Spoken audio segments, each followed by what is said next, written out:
Now, the news of a startling jump in the number of childbirth-related deaths in the United States. And certain communities are being affected worse than others.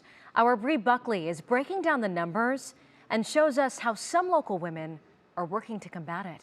It looks like we're heading in the wrong direction. It's an alarming trend. Recent CDC data shows a drastic increase in the U.S. maternal death rate, jumping roughly 40%. In 2021, 1,205 women died of maternal causes, compared to 861 in 2020 and 754 in 2019. People talk about care in pregnancy. We have to think about care before pregnancy. Dr. Tosin Goji is medical director for the Cleveland Clinic Center for Infant and Maternal Health. She says a number of factors are behind the increase. A rise in chronic illnesses, women waiting until they're older to start a family, but she thinks COVID played a big role. Some pregnant women were not seeking medical care. They were not attending their routine prenatal care. When they had decreased fetal movements, they were concerned about contracting COVID and did not go in to be checked. But the data shows that Black women are disproportionately affected, nearly 3 times more likely to die from a pregnancy-related cause than white women. I'm more likely to die giving childbirth than a woman was in 1965.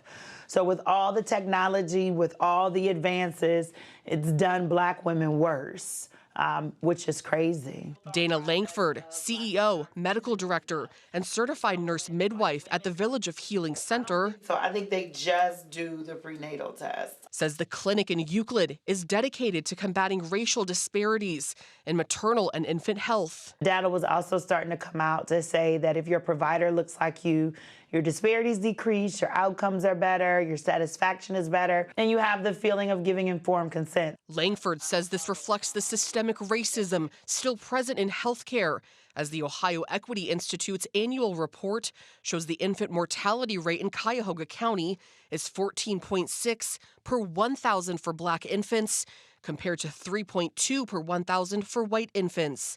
Dr. Goji says food insecurities, housing instabilities, and socioeconomic status play into those numbers as well. Excellent healthcare in the hospital is not enough because about 80% of a person's health outcome is determined by other things surrounding them, their social vulnerabilities.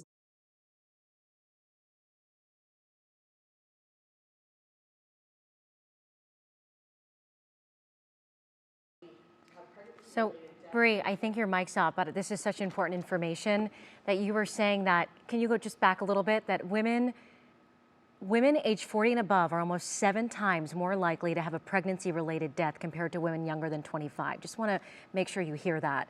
And she also told Bree that when you're older, there's typically an increase in chronic diseases like diabetes, obesity, and hypertension. Wanted to make sure you heard that information. And Bree Buckley, thank you for that report.